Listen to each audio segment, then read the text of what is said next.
The crystal towers of Nexus Prime stretched toward the purple sky like fingers reaching for distant stars. Inside the tallest tower, Consul Tai-Sung sat in the council chamber, pretending to listen to another boring discussion about trade routes. His scaled fingers drummed against the smooth table. He was tired of being ignored, tired of being just another voice among hundreds. The Soros diplomat had worked for 20 years to reach this position. 20 years of following rules, bowing to ancient traditions and watching less capable beings climb higher than him. His yellow eyes narrowed as High Counselor Vrex droned on about grain shipments. Tai-Sung wanted power, real power, the kind that made others bow to him. After the meeting ended, Tai-Sung walked through the marble corridors alone. Other diplomats rushed past him without greeting. He meant nothing to them, not yet. His clawed feet clicked on the floor as he descended into the lower levels of the tower. Few came down here. This was where the old records were kept. The forgotten things. He had heard whispers about the Forbidden Archive. Every species in the consortium knew the stories. There was a vault deep below the capital that held dangerous knowledge. Things the Council decided the galaxy should never know. Tai-Sung had always wondered what secrets could be so terrible that 847 species agreed to hide them forever. The archive entrance stood at the end of a dimly lit hallway. The door was massive, made of some black metal that seemed to absorb light. Standing guard was a junior archivist, a young creature with 6 arms and bored eyes. Tai-Sung had done his research. This guard was named Plix, and Plix had expensive habits. Tai-Sung approached slowly, holding a small credit chip between his fingers. The kind of chip that could pay off gambling debts or buy a nice shuttle. Plix's multiple eyes fixed on the chip immediately. "I need just 10 minutes inside," Tai-Sung said softly. "Nobody needs to know," Plix hesitated. The rules were clear. The punishment for breaking them was severe. But the young archivist's debt collectors were more immediate than theoretical punishment. 6 arms reached out and took the chip. The massive door hissed open. Inside, the archive was cold and dark. Rows of data crystals glowed faintly on metal shelves that stretched into shadows. Tai-Sung moved quickly, his heart pounding. He had researched the catalog system. He knew what he was looking for. Section 7, Subsection 12. Classification, Extinction Level Threat. His claws pulled out crystal after crystal, inserting them into a reader. Most contained records of dead civilizations or failed experiments. Then he found it. File designation, the Sleeping Menace. Tai-Sung activated the crystal and holographic text flooded the air around him. His eyes widened as he read. Humanity, a species from a planet called Earth. They had existed 800 years ago. They had spread across dozens of star systems in less than a century. They had fought wars that made the consortium tremble. The records painted a terrifying picture. Humans came from what the galaxy classified as a death world. Their planet had gravity twice the standard. They had evolved alongside predators that could kill them easily. They had survived ice ages and plagues and wars among themselves. By the time they reached the stars, they were already the most dangerous thing in the galaxy. Tai-Sung read faster, his breathing quick. Humans had no natural weapons like claws or venom, but they made weapons that could crack planets. They had short lifespans compared to most species, but they bred quickly and learned faster. They formed bonds with other species so easily that entire alien populations had sided with humans during conflicts. The consortium had panicked.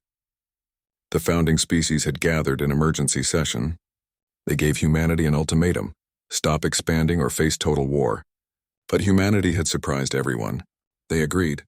They gathered their colony ships, loaded millions of their people into cryo-sleep, and jumped to the edge of known space. Then they activated their stasis pods and went to sleep. The consortium had been relieved. They declared the sector around the human ships a quarantine zone. They placed automated defense satellites in orbit. They removed all records of Earth's location from public databases, and they made one rule that every species swore to uphold: never wake the humans. Let them sleep forever. Let the galaxy forget they ever existed. Tai-Sung sat back, his mind racing. An entire species voluntarily asleep for 800 years. Colony ships full of millions of humans just floating in space. And he now knew exactly where they were. The coordinates were right here in the file. An idea formed in his thoughts. A dangerous, ambitious idea. What if he woke them? What if he could convince them that he was their savior? The humans would be confused, disoriented. They would need a guide to the new galaxy. They would need someone to speak for them. And if Taesung controlled humanity, if he could direct their power, he would become the most important being in the consortium. He copied the files quickly onto his personal data device. The coordinates, the historical records, everything. Then he replaced the crystal and slipped out of the archive. Plix was still standing guard, counting the credits on the chip. The young archivist barely looked up as Taesung left. Back in his quarters, Taesung planned carefully. He could not take an official ship. The Council would track him, but he had access to a diplomatic courier vessel, small, fast, and equipped with the highest level security codes. He spent 3 days gathering supplies and forging authorization documents. On the 4th night, when both of Nexus Prime's moons were dark, Taesung made his move. He walked calmly through the spaceport, nodding to the guards. His forged documents passed inspection. Within an hour, he was aboard the courier ship and launching into space. Alarms began ringing minutes after he cleared orbit. The Council had discovered his theft. Angry messages flooded his communication system. His diplomatic immunity was revoked. Arrest warrants were issued. But Taesung ignored them all. He programmed the coordinates into his navigation computer and activated the faster-than-light drive. As the stars stretched into lines around his ship, Taesung smiled. Let them be angry. Let them chase him. By the time they caught up, he would have woken an army. He would have the humans on his side, and the consortium would have no choice but to give him everything he wanted. The ship jumped into hyperspace, heading toward the quarantine zone, toward the sleeping ships. Toward humanity, the galaxy's one rule was about to be broken. The human quarantine zone looked like a graveyard in space. 47 massive colony ships floated in perfect formation, surrounded by thousands of automated defense satellites. Red warning beacons pulsed every few seconds, their message broadcasting in every known language. Forbidden zone. Lethal force authorized. Turn back. Taesung's stolen courier ship approached slowly. His clawed hands trembled as he entered the override codes he had copied from the Forbidden Archive. The ancient security systems were old, their programming outdated. The diplomatic codes still worked. The satellites powered down one by one, creating a gap in the defensive sphere. The Consul guided his small ship through the opening, his heart's pounding hard in his chest. Before him, the colony ship Eternal Dawn hung in the darkness. It was enormous, shaped like an elongated cylinder covered in metal plating that had dulled over centuries. Lights flickered weakly along its hull. It looked dead, but Taesung knew better. Inside, 50,000 humans slept in their cryopods, waiting. He docked with the main airlock and forced it open. The ship's interior was cold and silent. Emergency lights cast a red glow across empty corridors. Taesung moved carefully toward the bridge, following signs written in human languages he could not read. The ship felt haunted. 800 years was a long time for any vessel to drift without a conscious crew. On the bridge, Taesung found the main control systems. Dust covered every surface. He brushed it away from a computer terminal and activated it. The screen flickered to life, displaying warnings in human writing. He could not read the words, but he understood enough. This was the revival system. This was how to wake them. Taesung pressed several commands, trying to access the manual override. He was not trained for this. He did not understand human technology. His frustration grew as error messages flashed across the screen. Then his claw slipped, hitting multiple buttons at once. Alarms screamed throughout the ship. Red lights became blinding white. Taesung stumbled backward as the entire vessel shuddered. He had triggered something. The emergency revival protocol. All around the massive colony ship, cryopods began their warming cycles. Chemicals flooded into thousands of chambers. Hearts that had not beaten for 8 centuries began to pump again. In the medical bay, Captain Junwoo's eyes snapped open. His lungs burned as he gasped for air. His muscles screamed with pain. Cryosleep was never pleasant to wake from, but emergency revival was agony. The pod door hissed open and he fell onto the cold floor, coughing. Around him, other pods were opening. Men and women collapsed from their chambers, groaning and retching. Junwoo forced himself to stand. His military training kicked in despite the confusion. Something was very wrong. Emergency protocols were only supposed to activate if the ship was in immediate danger. "Everyone stay calm," he called out, his voice rough. Check your neighbor. Help anyone who can't stand. Next to him, a stocky man with engineer patches on his cryosuit managed to sit up. Dae-hyun looked around with wide eyes. Captain? What's happening? Why are we awake? Junwoo had no answer. He moved toward the medical bay's exit, steadying himself against the wall. His legs felt like rubber. Other crew members were starting to recover, their military instincts helping them push through the disorientation. They had all been soldiers before they were colonists. Earth Defense Force veterans chosen for this mission because they could handle threats. The captain made his way to the bridge, gathering crew members as he went. By the time he reached the command center, 15 others were with him. They found Tai-sung standing in the middle of the bridge looking terrified as humans emerged from every corridor. Junwoo stopped, staring at the reptilian creature. He had seen aliens before, 800 years ago during the brief period when Earth had made contact with the consortium. But seeing one now on their ship while alarms were screaming made his combat reflexes trigger instantly. Who are you? Junwoo demanded. What did you do? Taesung raised his clawed hands trying to appear peaceful. Please, I mean no harm. I am Consul Taesung of the Galactic Consortium. I came to rescue you. Your ships have been drifting for centuries. We finally found you. The lie sounded weak even to Taesung's own ears. Junwoo moved closer, his eyes hard. Behind him, Dae-hyun was working at a terminal bringing up ship systems. The engineer's face went pale as he read the logs. Captain, Dae-hyun said quietly. According to this, we've been in cryo-sleep for 803 years. Silence filled the bridge. The humans stared at each other, the impossible number hanging in the air. 800 years. Everyone they had known was dust. Earth had aged nearly a millennium without them. Junwoo turned back to Taesung, his expression dark. You're lying. If you came to rescue us, why did you trigger emergency revival? That protocol is only for hostile boarding situations. And why are you alone? Where's your rescue fleet? Before Taesung could answer, another alarm began blaring. Dae-hyun checked his terminal again. Captain, other ships are waking up. The emergency signal spread through the quantum network. All 47 colony ships are activating their revival protocols. Throughout the quarantine zone, millions of humans were waking up. On the military escort vessel, Defiant Hope, Commander Bora opened her eyes and immediately reached for weapons that were not there. She had been a tactical officer, trained for ship-to-ship combat. Around her, her crew was emerging from cryo-sleep with the same combat-ready instincts. Back on Eternal Dawn, Junwoo accessed the ship's main computer. The AI core had degraded over the centuries, but enough remained functional.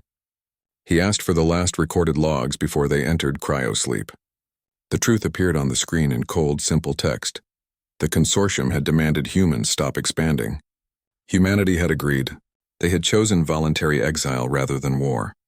They had jumped to the edge of space, gone into cryosleep, and hoped that the galaxy would mature in their absence. The quarantine zone had been humanity's own idea, their way of giving other species time to grow without human interference. We left by choice, Junwoo said slowly. We weren't lost. We were giving them time. Taesung's confident expression crumbled. The human captain stepped closer and the consul backed away. You're not here to rescue us. You broke in. You woke us up deliberately. Junwoo's voice was quiet but carried the weight of command. Why? The consul's mouth opened and closed. All his plans had assumed grateful, confused humans who would see him as their savior. Instead, they had figured out the truth in minutes. These were not the primitive beings the consortium remembered. These were military veterans who had chosen peaceful exile. And now that exile was ended. I wanted, Taesung began, then stopped. There was no good way to finish that sentence. Junwoo nodded to two crew members. They grabbed Taesung gently but firmly. Put him in guest quarters. Guard the door. As they led the consul away, Dae-hyun looked up from his terminal. Captain, I'm getting signals from Defiant Hope and 30 other ships. They're all awake. They're all asking for orders. Junwoo stared out the bridge windows at the other colony ships. Lights were coming on across their hulls. After 800 years of silence, humanity was waking up. And they had questions that needed answers. 7 colony ships had completed full revival by the 3rd day. 350,000 humans were now awake, confused, and demanding answers. Captain Junwoo found himself organizing emergency councils across quantum communication channels, while ship systems struggled to support populations that had not been active for centuries. And Eternal Dawn. Dr. Youngmi had been among the second wave of revivals. The xenobiologist had spent her career studying alien cultures before the Great Sleep. Now she sat in what used to be the ship's laboratory, reviewing files that Taesung had carried with him. The Consul had not known about the tracking beacon embedded in his data device. The consortium knew exactly where he was, which meant they knew the humans were awake. She found Junwoo on the bridge staring at tactical displays. "Captain, we have a problem." He looked exhausted. 3 days without proper rest was taking its toll. "Add it to the list." Youngmi connected her tablet to the main screen. A small icon blinked on a galactic map. Taesung's device has been broadcasting our position since he arrived. The Consortium Council knows we're awake. According to the signal analysis, they've known for 72 hours. Junwoo closed his eyes briefly. "How long before they respond?" "Unknown. But I've been reading the files Taesung brought. The Consortium is not united. There are 847 species, all with different opinions. Some will want to talk. Others will want to eliminate the threat. On the military vessel Defiant Hope, Admiral Hyunwoo was having similar thoughts. He had been the senior defense commander when humanity entered cryosleep. Now he was coordinating 7 ships' worth of security forces, preparing defensive positions, and trying to remember tactics from a war that ended 8 centuries ago. Commander Bo-Ra entered his makeshift command center carrying a data pad. "Sir, we've completed the weapons inventory. The rail cannons are functional.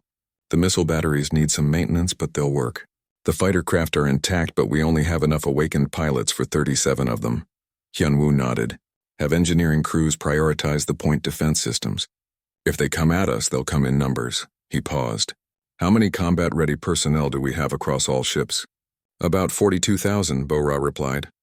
"Most are still groggy from cryosleep, but they're trained. They remember their duties." Back on Nexus Prime, the Consortium Council chamber had descended into chaos. Archivist Hai Wan stood in the center of the room, her crystalline body reflecting the angry shouts of hundreds of delegates. She had revealed the full contents of the Forbidden Archive to the public. The galaxy now knew about humanity. They knew about the old wars. They knew about the treaty that had sent humans into voluntary exile. High Counselor Vrex, the insectoid leader, chittered angrily. The humans were contained. They were no threat. Now, because of one consul's greed, we face extinction. A delegate from the Lumini species, beings of pure light, spoke softly. "We face nothing yet. The humans have not attacked. They have not even left their quarantine zone. Perhaps we should try communication before violence." "Communication?" Vrex's mandibles clicked rapidly. "With a species that nearly conquered the galaxy? They chose to sleep rather than submit to our authority. Now they are awake, and they will remember that we forced them into exile. They will want revenge." Haewon raised her voice above the arguing. "You are all forgetting something important. The humans chose peace. They could have fought us 800 years ago. They had the weapons. They had the numbers. But they chose to sleep instead. Does that sound like a species bent on revenge?" Her words did little to calm the chamber. Half the delegates wanted to send peace envoys. The other half wanted to mobilize the military. Vrex saw his opportunity. He called for a vote on military action. The chamber was so divided that the vote would be close. In his quarters on Eternal Dawn, Consul Taesung sat on the floor, his head in his clawed hands. Guards stood outside his door. He had destroyed his career, stolen a ship, broken the galaxy's most important law, and awakened a species that terrified the entire consortium. All for ambition. All because he wanted to be important. The door opened and Captain Junwoo entered. Taesung looked up, expecting anger. Instead, the human sat down across from him, looking tired. "You've put us in a difficult position," Junwoo said quietly. "We didn't want to wake up." "Not like this, I know," Taesung said. "I was a fool." "Yes, you were." Junwoo studied the alien consul. "But you're also our only source of information about the current galaxy. Dr. Youngmi has been reading your files, but files only tell us so much. We need to know what we're walking into." Taesung looked up with cautious hope. "You would trust what I say?" "No," Junwoo replied honestly. "But I'll listen. And I'll compare what you tell us with what we can verify." Talk to me about the consortium. Who will want to help us? Who will want us dead? Over the next hours, Tae-sung spoke. He described the political factions, the old species that remembered human wars, the young species that only knew stories.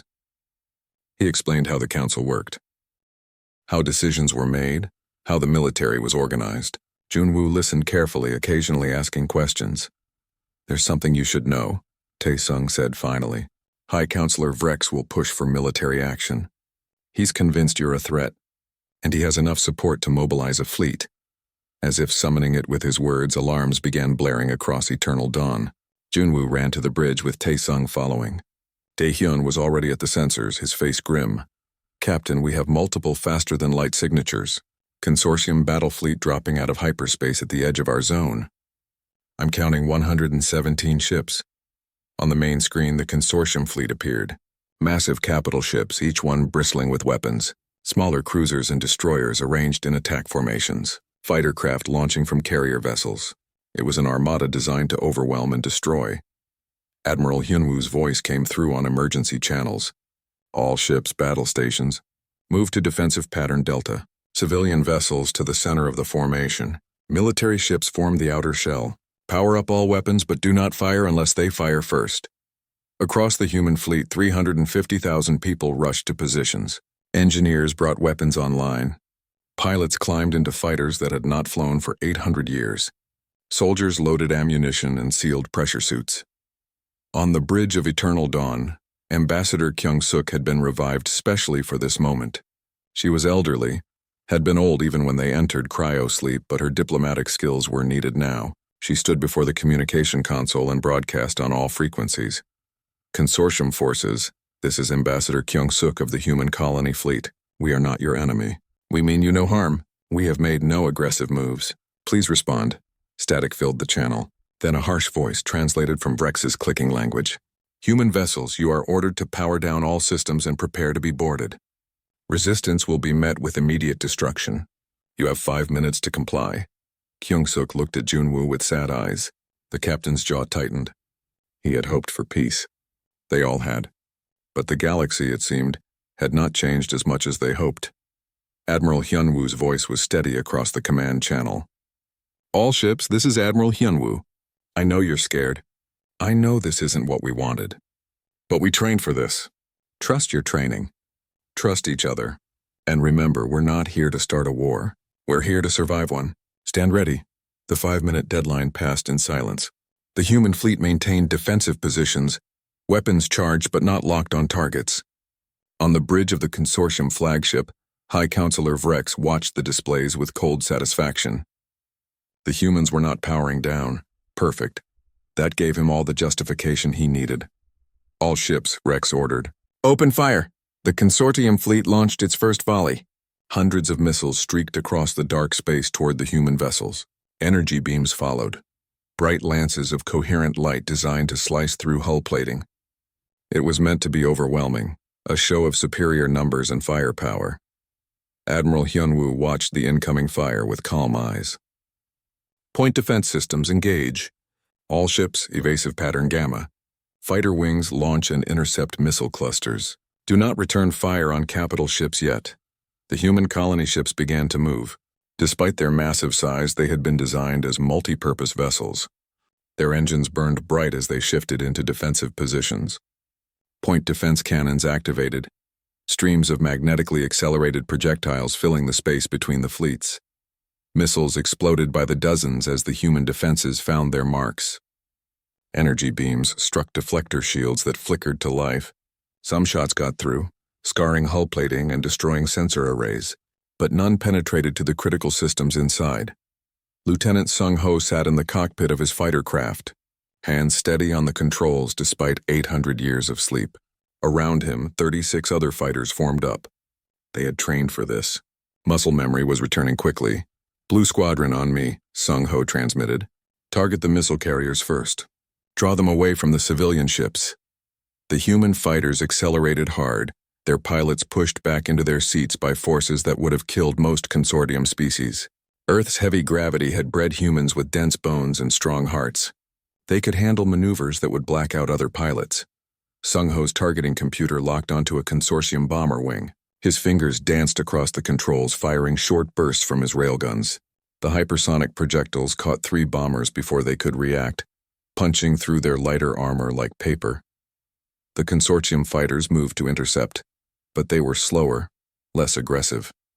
Human pilots flew like they were part of their machines, pulling turns that should have been impossible, covering each other with practiced precision. In the first 10 minutes of combat, the human fighter wings destroyed 47 consortium bombers and lost only 2 of their own. On defiant hope, Commander Bora coordinated the point defense network. Sector 7, you have incoming missiles. Redirect batteries 3 and 4. The military vessel's cannons swiveled and fired. Space lit up with explosions as human defensive fire intercepted another consortium volley. Bora studied the tactical display. The enemy was throwing massive amounts of firepower at them, but it was uncoordinated. Each consortium ship seemed to be acting independently, with no unified strategy. Admiral Hyunwoo saw the same thing. 800 years ago, the consortium military had relied on overwhelming numbers rather than tactical sophistication. That apparently had not changed. He opened a channel to all human ships. Target their command vessels. I want precision strikes on their flagship and the 3 carriers. Rail cannons only. Show them we can hit what we aim at. 4 human military vessels adjusted their positions. Their main railguns, massive electromagnetic accelerators that ran the length of each ship, began charging. These weapons could fire projectiles at a significant fraction of light speed. At these ranges, they were devastating. The railguns fired in sequence. 4 streaks of light crossed the distance between the fleets in seconds. The projectiles hit with terrible precision. The first struck the consortium flagship's command tower, destroying it completely. Freck survived only because he was deeper in the ship, but his bridge crew was gone. The other 3 shots crippled the carrier vessels, leaving them unable to launch more fighters. Still, Ambassador Kyung-suk broadcast continuously. Consortium forces, cease fire. We do not want war. We have disabled your command capabilities, not destroyed your ships. We are showing restraint. Please respond to our communications. The message repeated on all frequencies, but no response came. The consortium fleet continued attacking, though with less coordination now that Vrex's flagship was crippled. Their ships fired wildly, some hitting their own vessels in the confusion.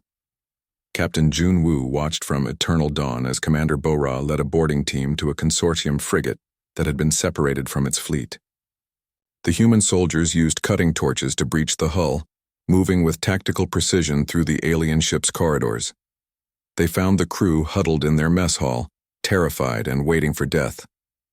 Bora lowered her weapon and held up her hands in a gesture of peace. Through a translator, she spoke calmly. We're not going to hurt you. Is anyone injured? The aliens stared at her in confusion. They had been taught that humans were merciless killers. Yet here was a human soldier offering medical assistance. Bora's team found 3 injured crew members and treated them with supplies from their own medical kits. The consortium sailors watched in stunned silence as their enemies bandaged their wounds and gave them pain medication. Across the consortium fleet, sensors picked up what was happening on the captured frigate. Every ship could see the humans helping injured enemies. The broadcast was being transmitted across all consortium networks. Millions of civilians were watching the battle in real time.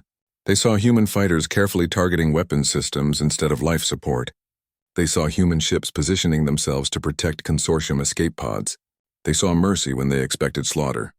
In his damaged flagship, High Counselor Vrex watched the same broadcast with growing rage. This was not how it was supposed to go. The humans were supposed to be monsters. Instead, they looked like heroes defending themselves against an unprovoked attack. Then a new ship appeared at the edge of the battle zone. It was small and unarmed, painted with the white and blue colors of the Consortium Diplomatic Corps. Archivist Hae-won had arrived. Her voice cut through the chaos on all channels. Cease fire! All consortium ships, I am invoking emergency diplomatic authority. Cease fire immediately. Admiral Hunwoo gave the order. All human vessels, weapons cold. Do not fire unless fired upon. The human fleet went silent, their guns powering down. Slowly, reluctantly, the consortium ships followed suit. The battle had lasted 47 minutes. In that time, 47 consortium ships had been destroyed or disabled. 2 human ships had taken serious damage but remained operational. 0 civilian casualties on either side. HFY's ship moved slowly between the two fleets, its unarmed profile visible to everyone. She broadcast to both sides. I am coming aboard the human flagship to speak with their leaders. High Counselor Vrex, you will stand down and await council review of your actions. This battle is over. Vrex wanted to refuse, but he could see the political situation clearly. The galaxy was watching. They had seen him attack first. They had seen humans show restraint. They had seen him ignore diplomatic intervention. If he continued now, he would be destroying his own position. Consortium fleet, Rex said bitterly. Withdraw to minimum safe distance. Maintain defensive posture only.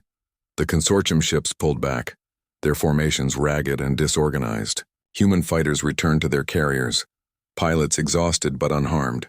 Medical teams began treating the wounded on both sides. Junwoo stood at the airlock as Archivist HFY's shuttle docked with Eternal Dawn.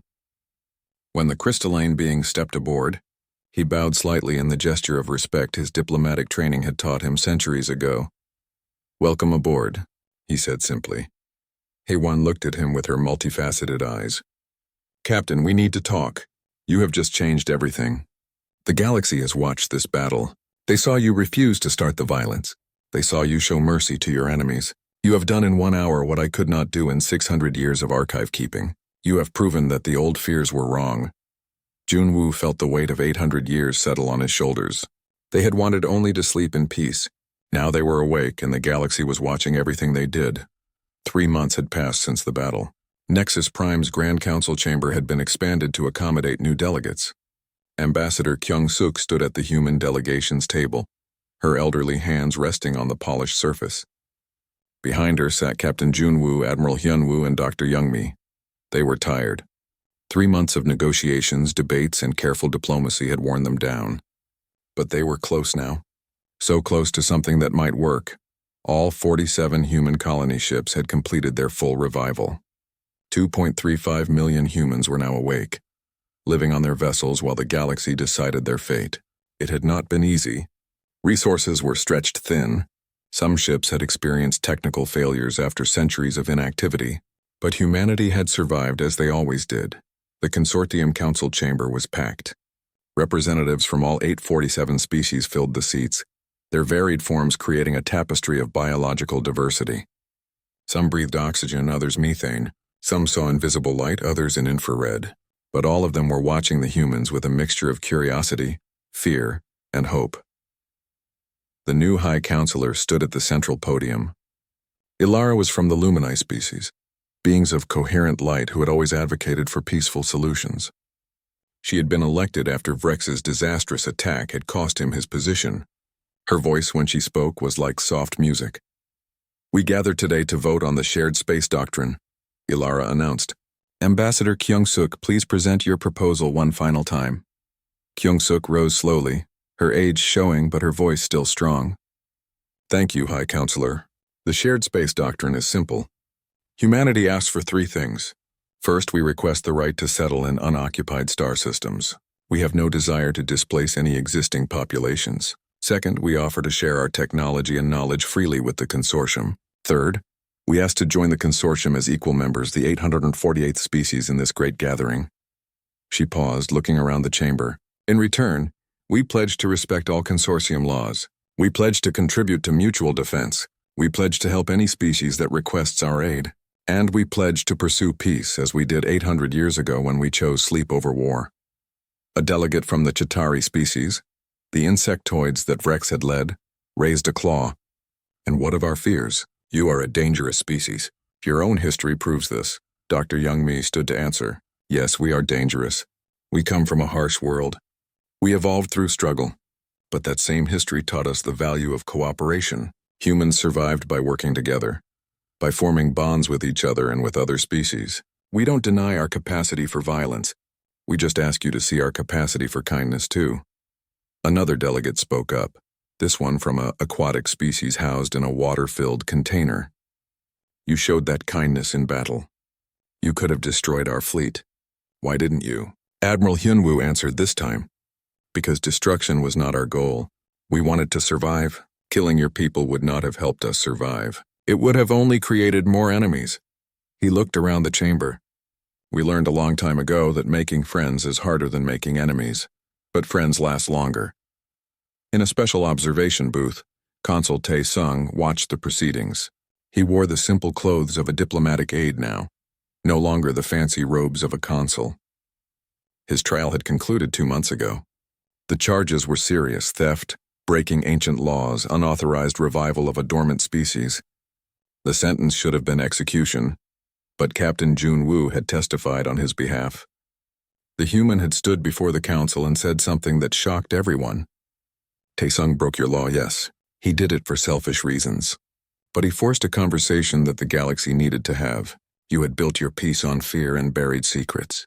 That was not sustainable. Eventually something would have woken us. Better that it happened this way with time to talk than some other way.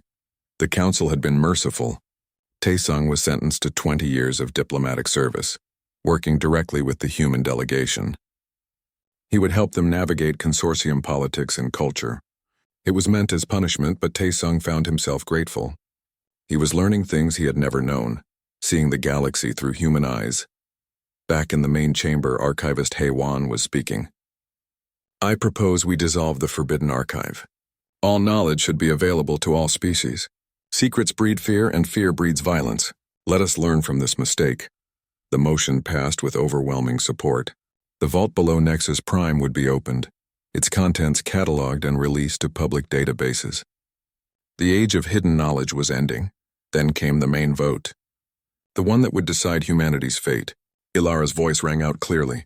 We vote now on the acceptance of humanity as the 848th member species of the Galactic Consortium. All in favor? The chamber lit up with voting indicators. Green lights for yes, red for no, yellow for abstain. The humans held their breath as the lights flickered and settled. 621 species voted yes, 198 abstained. 28 voted no. Kyung-suk closed her eyes briefly, relief washing over her. Jun-woo reached over and squeezed her hand gently. They had done it. Humanity had a place in the galaxy again. Ilara smiled, her light form brightening. The motion passes. Welcome, humanity, to the Galactic Consortium. May you find here what you sought 800 years ago: peace, cooperation, and a future among the stars. The chamber erupted in various forms of applause. Some species made sounds, others flashed lights, some released pleasant scents. The humans stood and bowed deeply, showing respect in their own way. Over the following weeks, the details were worked out. Human colony ships would be permitted to settle in the Perseus Arm, a region of space with hundreds of suitable but uninhabited systems. Human medical technology, particularly their regenerative treatments and vaccine development, would be shared with species suffering from diseases. Human engineers would help upgrade consortium defensive systems, particularly in regions threatened by pirates or hostile forces. Dr. Young-mi found herself leading joint research teams, humans and aliens working together on problems that had stumped single-species efforts for decades. The Verdani, plant-based beings, learned from human agricultural techniques. The Lumini discovered that human poetry resonated with their light-based communication in unexpected ways.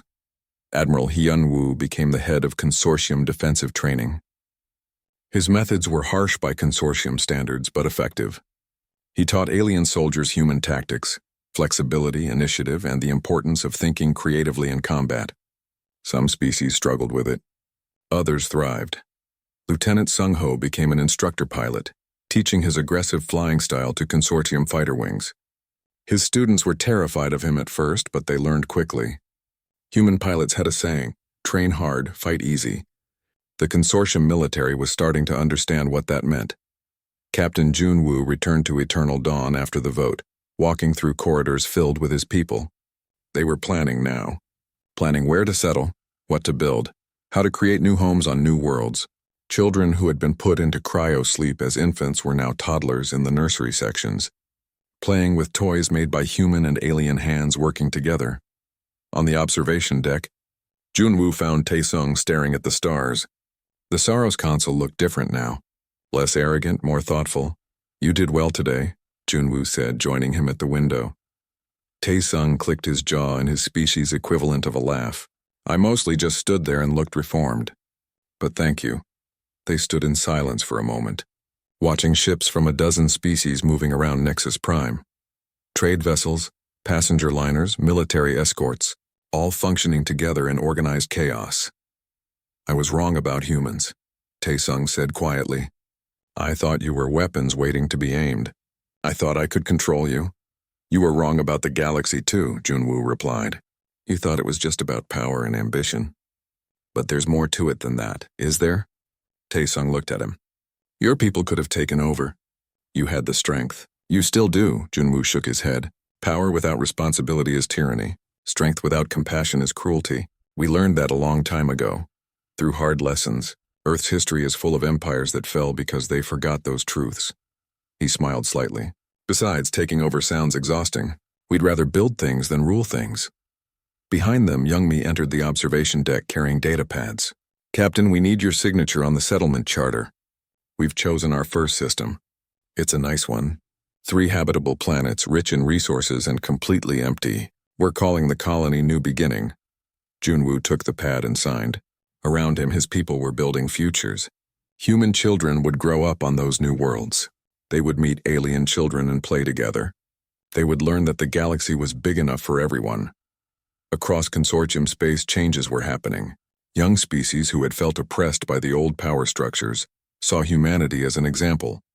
If humans could return from exile and find peace, maybe reform was possible. Anti-corruption movements gained strength. Democratic reforms were proposed. The consortium was evolving. Not everyone was happy. The 28 species who had voted against humanity watched warily. Some maintained their fear, but they were outnumbered by those willing to give peace a chance. On Earth, still 800 years away by current navigation routes, automated systems continued their lonely work. Humanity had not forgotten their home world, but they were not ready to return yet. Not until they were sure they could do it right, could return as friends to a galaxy that might remember them differently. In the council chamber on Nexus Prime, a new plaque was installed next to the entrances. It was written in every consortium language, including human English. The words were simple but powerful. Here all species stand equal. Here all voices are heard. Here we choose cooperation over conflict, understanding over fear, and tomorrow over yesterday. It was not perfect. The galaxy would face challenges. Old grudges would not disappear overnight. But it was a start. And sometimes a start was enough. High Counselor Ilara gave a speech 3 months after humanity's acceptance. Her final words became famous across consortium space. The universe had one rule: don't wake the humans. Consul Taesung broke it, and in breaking it, he gave us all a gift we didn't know we needed. He gave us the chance to be better.